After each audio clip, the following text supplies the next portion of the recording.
I want to talk a little bit about you and the route that eventually took you to Sir Roger and to his brand of conservatism. So you had, I think, a not particularly unusual British Bengali childhood. Your dad was a restaurateur in East London. You went to university, and then you got mixed up with some bad people. And I wonder if you could just talk a little bit about the journey that led you into some fairly radical company when you were young. Lord Hannan, Daniel, thank you for making time, and thank you for everything you've done to make this country, this civilization, what it is today. And I think I speak on behalf of millions of people who appreciate you being a pioneer. But I'll come back to me. I think there's something about Muslim manners that are easy, not easy to shrug off. They're always there. You know, you've got to be very polite. But yes. Talk about yourself for once. Coming back to Western individualism and where we are today. As you say, I grew up in a Sufi Muslim household, and by Sufi I mean not a sectarian breakaway, but most Muslims across the world, whether they're from Egypt or from India or Indonesia or indeed Nigeria, I cite those because they're the largest Muslim majority countries, have that Sufi, pietistic, mystical, contemplative, love-oriented relationship with God. And they're not like the Shia or the Sufi, they transcend that divide, and you find them in both. So it was that love-based, God-oriented home that I came from. And part of the problem, I think, at home was that we didn't talk about politics. Politics was always something that was left to politicians. So in my local mosque in Brick Lane, Peter Shaw, the MP, it was an early Brexiteer in many ways, would be campaigning on Fridays, and all that was fine. But then Bosnia happened when I was around 18, 19, where white, blonde, blue-eyed Muslims were being killed in their thousands. At the same time, John Major government and then subsequently other governments allowed in Hizb ut-Tahrir and other organizations from the Middle East and their leaderships, Saad al-Faqih from Saudi Arabia, Mohammed al-Mas'adi from Saudi Arabia, and others.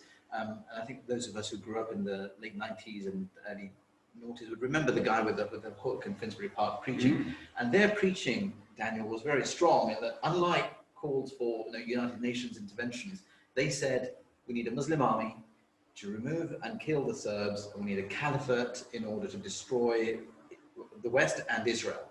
Now, someone who was 18, 19 found that a very compelling, mobilizing call in the way that the international community, whatever that means now or then, was always talking about, let's discuss this, let's talk about that. Yep. So they were action-oriented, and that was compelling. So for you, it happened to be the Bosnian atrocities, but you could argue that that was a kind of accident of time, that there's always some foreign quarrel. It could be Chechnya, it could be Afghanistan, it could be Palestine, Israel, it could be one of the Iraq wars.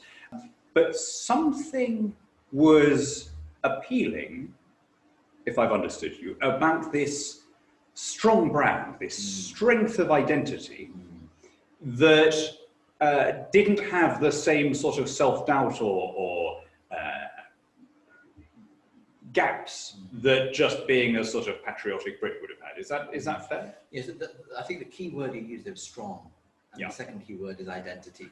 They offered a strong global sense of belonging, and that's really important for not just me, I think, but millions of young people across the West. And it doesn't have to be Muslim or Sikh or Hindu or Jewish, but it's the sense of belonging that they were able to say that you are only Muslim and you belong only to this global community, and everything else is a problem. And that comes out of Egyptian states put of thought that remove nation states, remove other loyalties, local or otherwise. And did you feel, because I wonder whether some of this is simply that nature abhors a vacuum, is a very assertive form of political Islam an antidote to people who don't feel that they have that equally strong identity just from their nation? Yes. I remember that being at primary school, my teachers would constantly condemn Margaret Thatcher. And there was something odd about that, because at home, my parents were grateful to the Thatcher government for being able to own their property, rather than pay rent constantly and be council tenants. Now they owned multiple properties, because after one, they were able to get on and buy other properties. So they got on the property ladder through Margaret Thatcher at home, and my parents were both Labour voters, but they loved that property-owning democracy concept. But at school, my teachers would be attacking Margaret Thatcher and the British government. So there was already kind of a cognitive dissonance between home and school. And I think that was only amplified at university, where you see student unions and others focus much more on conflicts, be it Kashmir, be it Palestine, be it... I mean, you, as you said, take a pick, there's always a foreign... There's always something. There's always something, and they seem always focused abroad. And never ever focused on anything here that cultivates an identity that is not rooted in the local, in the somewhere, but constantly is out there anywhere. So that's very interesting. Now, so that explains why you and a relatively small number of people who got directly into Hizb ut-Tahrir or whatever, but quite a few people who I guess were sort of much more gently on that journey in the sense of feeling alienated. You then came out of it quite emphatically and became, if you like, the other way. You started teaching ways out of radicalization, advising the government on how to prevent people falling in with a bad crowd. What was your way out? Was there a moment when you said, "I've made a terrible mistake"? Yes. Yeah. It was my parents, my family. The fact that my father was very godly, my mother was regularly praying, and I wasn't. And I quickly noticed the hypocrisy between wanting to impose God's government on the whole world through a caliphate, but not being physically and spiritually close to God in a way that my parents were. And they'd be up in the Fajr prayer, which is about 5 o'clock in the morning, and I'd be sleeping through because I'd been busy leafleting local mosques and campaigning for, Somalia and Bosnia and whatnot. So that was a key moment. But I think the second key moment was seeing Daniel, the last and the end result of that kind of hatred that then in us, the Muslim-based supremacist identity, seeing a student on my campus being killed because of the calls to a global identity, because of seeing others as inferior based on religious identity, and because of the call to jihad, which we thought was just something that would happen over there somewhere, but when it starts to happen in your own country, in your own college campus, you start to worry. And I think the last thing was, I was beginning to grow up, and you realise there's kind of utopian, high-level solutions don't really matter. Yeah, extremism is always a young man's game. And it's very striking, actually, if you look at the general profile of the kinds of Western-born Muslims who went to Iraq or Syria in the militias. They were very similar to the profile of any other terrorist group down the ages, the Baden-Meinhof gangs, the IRA. So, but what I think is very interesting about this is that for you, religion was a way out. And I think a lot of people watching might find that a little bit surprising. So I'd like to just dwell on this. So you've written very eloquently. You wrote a great, not the book we're going to come on to, but your last book, House of Islam, which was, as I read it anyway, was really kind of homage to Sufism and an exploration of global Islam told through the lives of saints and scholars on different continents. And you've just told us that the Sufi tradition that you had at home was, internal, quietist, spiritual. It was not about the, imposition of outward forms. I think that may surprise quite a few people, that actually the people attracted to political Islam, and particularly that minority of those who are attracted to political Islam who go the whole hog and become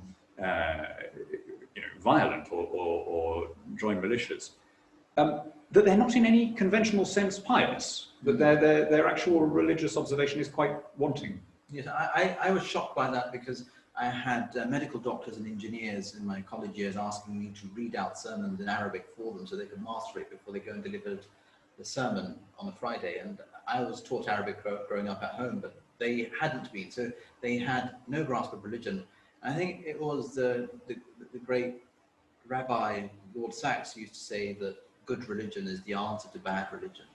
And I think he's absolutely right that once you understand that, we use the word religion, but basically it's faith. It's a relationship with God, and it has a spiritual presence. Politicians had it throughout, whether it's Disraeli, whether it's Gladstone, indeed Edmund Burke. they had that inner core, but the secret is not to impose it or to make it dogmatic and evangelical. And once you have that inner power, you know, Abraham Lincoln, you're able to do great things on the quiet. But the moment you make it into a demagogic force, that it becomes a danger. So let's just stick though with, because you worked in de-radicalization, for want of a better shorthand, for a bit. And I suspect some of the criticism you're now getting stems from that time and some of the other people involved. But it's a rather counterintuitive idea, I think, to a lot of people, that the answer to radicalization may in fact be religion, may in fact be reading the texts and entering into a more spiritual paradigm. I remember being very struck by one news story. That there were two lads from Birmingham, British Pakistani boys, who were picked up on their way to the airport. They were on their way to Syria to join, I don't think it was the Islamic State, it was one of the other hardline jihadi groups. And the last thing that they bought from Amazon, presumably to read on the plane, they bought these two books which were Islam for Dummies and the Quran for Dummies. And I think it's quite an interesting idea that at least in your case, and I think in some others, I've heard people in the security services say this, that actually a more, if you like, traditional understanding of religion is the answer to... Yes, and we see that again and again and again and again, Daniel, whether it's the Saudis using a much more pietistic, contextualized approach to scripture. I mean, you talked about the House of Islam, but what's really moving for me is that when you realize that British law and Islamic law are not at odds with one another, that there isn't an inherent clash of civilizations, that secular law and Islamic law can be harmonized through what's called the Maqasid al-Sharia angle, then you realize that Islam is in fact fully part of Western civilization, and Muslim communities should be entirely at home in Western civilization, because we are not, I mean, this is not, let's say, China, right, where... Britain is a Quran-compliant society because you're free to be a Muslim here in a way that you're not in China. I couldn't put it better myself. But let's just dwell for a moment on this maqasid, the higher aims, I think is how you interpret it. So, I mean, one of the examples you gave in House of Islam was facial hair. It's a trivial but easy and telling illustration. So the Prophet enjoined his followers to trim their moustaches, not their beards.